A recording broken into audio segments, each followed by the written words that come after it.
You know, you look at the history of Boston Foundation, you know, one of the oldest and largest foundations in the country. You know, we have close to $1 billion in assets. And the grant making, this, you know, the civic engagement, the public policy and advocacy work, you know, I say that's a lot about, you know, what we do. I like to define it, you know, who are we? The way I look at it is that I feel like hopefully we're a change in philanthropy. We're about being grass tops, grassroots, from the board to the block and everybody in between. That's how I function. Because I understand I have to function with the theory and the theorists and the policymakers. But I also have to make sure that they know from the theory and the policy that it affects communities. And it affects, you know, those that make up communities. But then I have to hit the boardroom, making sure I'm raising the money and educating folks about what we're doing. And then all of a sudden that money and resources going to the people. So I need to do the theory, to the neighborhood, the board, to the folks, and everything in between that becomes around making sure that every child, America has the obligation to educate our children. America is obligated to make sure our kids are safe. America is obligated to make sure our kids are healthy and eat right. What I want to do is I want to take off that American dream while I'm sitting in a place that I can do that. I can use philanthropy, convening, and all of those factors to help us have a direct impact on building a moral and just society. That's what I'm doing. See, because back in the day during the civil rights, you know, I don't know what it was like to sit at a counter for someone to spit on me because of my race. I don't know what it's like to march and for somebody to hose me down or send dogs on me. I don't know what it's like to sit in a church and every day that church could be bombed. I don't know what it's like to walk to a restaurant or a restaurant or a water hose that said coloreds only. I don't know that, but I know I could sit today with a group of young brothers and say, put the guns down. I can stand today and push for equality and equal access for jobs and opportunities for all. I can march today for justice and peace and equality. And I can go to any restaurant, drink at any water cooler, go to any bathroom and make sure it says men's only that I want to go to. So I can stand, I can march, I can sit, I can step. Shouldn't that be for everybody? We are the United States of America. It doesn't say divided States of America. It says United States of America.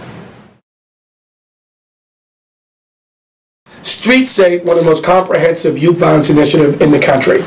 You can look at Street Safe, and Street Safe is a program. It is a model. The issue is urban violence and the role that youth violence is playing around the elimination of black men through death, the elimination of black men through incarceration, and the elimination of black men through opportunities with a calling for jobs and housing and others. We have to shift that and let our young brothers know there's hope and opportunities. And again, access to whatever this dream is of a United States of America. How do we take a look at education? And take a look at education. Every kid should get equal access to education. If it's charter school, public schools, I don't get caught up in debating that. What it is quality schools. Quality teachers and a quality curriculum to ensure that our kids can learn, while not being afraid to understand that kids learn differently. Some are experiential. Some learn through the books. Some learn through stories. Our young people are no different from us as adults. I'm an experiential learner. I need to watch and be in environments and pick, and I need dialogue and conversation with folks. We need to do the same thing for our young folks and realize that we can't be the ones portraying our young folks as bad. I think some of the other things that we've worked on is how do we engage the community. If there's one thing I think I'm most proudest of in the 3.5 years I've been here, besides bringing in a great team, is that I feel like there's members of this community for years who now are walking in our door.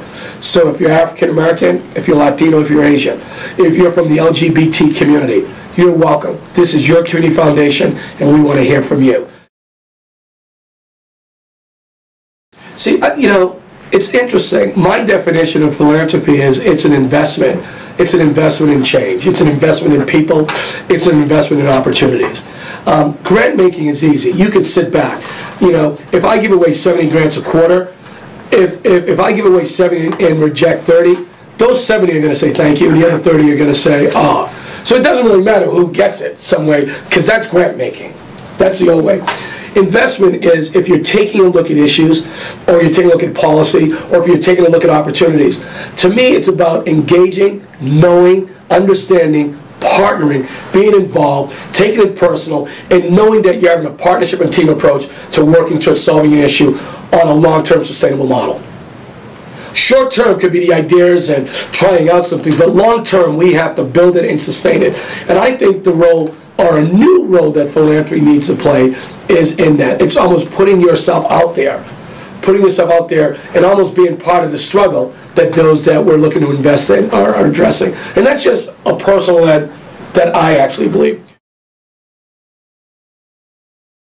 Why this is important to us in our community is we make up the community. A question, really, and I'll answer the question with a question.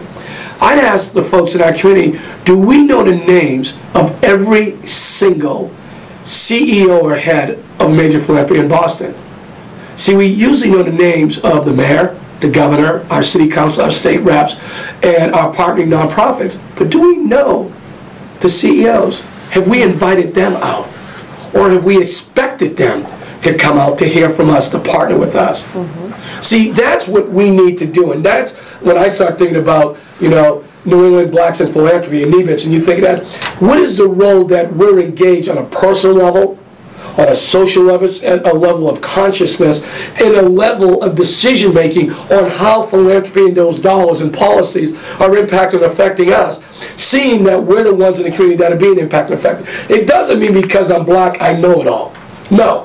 What it means is being a black man in our community and what does it take to try to be successful in the community. It's also important to make sure that we're talking to folks as well, because there's that learning, and is there an opportunity of getting folks to buy in? So I actually think that philanthropy has a fundamental responsibility of partnering with the communities, and in particular because we're talking, you know, right now I'm saying local, we're even going beyond in urban environments. Who's the best constituents to talk to than us? So it is important to talk to the grass tops, but you better know the grass roots. It's important to be at the boardroom and not being afraid to bring folks from the community there, because those that you're serving are here. And to me, when I say everything in between, you create this box and you don't let anybody out. It takes all of us to make sure that we're moving forward. So sometimes we say think outside the box. I don't want to think outside the box until we bring all the players that make up the box into the center. And once we realize that state government, the business community, our civic leaders, and our community folks are in this together, oh man, we can move mountains. You know, I would have never considered this sector or field if Paul Grogan didn't reach out to me, because I didn't really know anybody in the field that was talking to me about philanthropy. So, you know, they say my time was volunteerism, but I never looked at volunteerism. That was the price that you pay to live in this world. That's my grandmother raised me. I mean, so giving was fundamental to living. You know, I mean, this was no ad hoc thing to put on my resume. I give, I volunteer. Man, this is my neighborhood. You know, and I think it's the same thing. We got to get folks like us that are in positions to educate folks. We got to let folks know that one, it's not, we can hire folks that look like us. We should actually, I think, establish much more around, if it's giving groups, much more around when we start thinking about our own investments. I think much more around having conversations around policy and how policy gets made, not just from the State House, but as I said earlier, from the houses of philanthropy. So I think we need to be much more actively engaged in one, learning, understanding, and not being afraid to set up some of our giving groups. And it could start as much as $250 a person. And then we can pick things and we can grow from there. And I think the other thing I would say that's important for us is for us not to be afraid of the private sector. And I think sometimes the private sector can be considered this negative relationship. And again, and for others that have had an experience, okay, I think I've met too many folks that really care.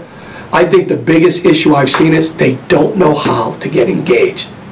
They really don't know how. And too many folks want to do more, but they don't know how. It's what we do every day. So I just think some of it is the leading and the learning, being educated, and then for us not to be afraid to maybe set up our own giving groups, and then checking in on us and seeing if we're holding ourselves to a high level in a degree of our own investments. I'll tell you, it used to be, I remember at the Lutheran Church in East Boston, this whole idea is I always wanted to do the raffles, because I always wanted to compete to raise the most money, because you got a little prize, because the money was going to our church that was giving back to folks. Now, when I look back now, I was poor. And I lived in the projects. The money was going back to support folks that had less than I. And I didn't have a lot.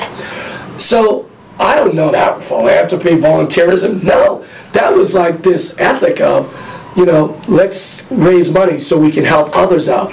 So I think of that. I think of coaching baseball and things like that, organizing, and I didn't call it raising money. It was just getting people to care enough to give us money, and then in return we gave, uniforms, other scholarships and stuff to kids. So for me, that's been exciting. I can admit there was a part of the philanthropy that I didn't like when I ran nonprofits. I struggled with a lot of the philanthropic organizations because they never came out to visit. Like, I never see them in the neighborhood. I never see my organization. And these are even the ones that funded me. I just thought, like, these guys give us money and they've never walked in to see what we do. So when I came here, I didn't want that to be the case. And so I want to take some of the earlier principles, some of the values that you raised by your parents and your grandparents, some of the things that you learned from your elders and your elders that are around you. And, so I feel like I said, it hasn't been like just this life of giving. It's been living. It's so it's a process of how you live your life. So it's funny, I have a title, Vice President for Programs, or I have a title on the senior management team.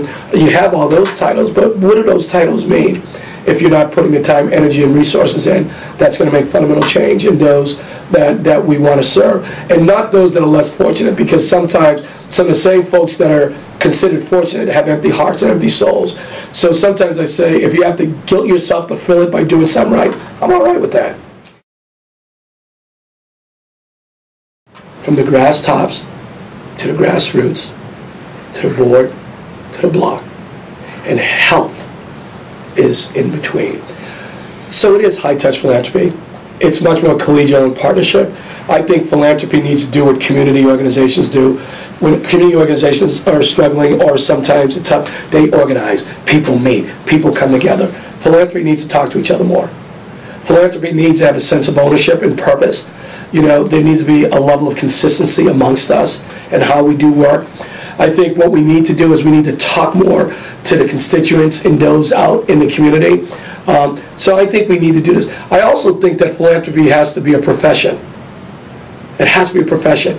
We need to reach out and let a generation know that this is a great profession to be in. And we need to expect to see more folks of color like us that are in these positions. We shouldn't be the exceptions. Over time, this needs to be the norm. If we do this, and I actually believe we do this, the story I tell, because it's a story, the story is 25 years from now when I have grandchildren. And they'll be, at that time, hopefully older teenagers, because I don't need to have them now. And when my grandson says, "What do you mean, Pa, people used to shoot each other?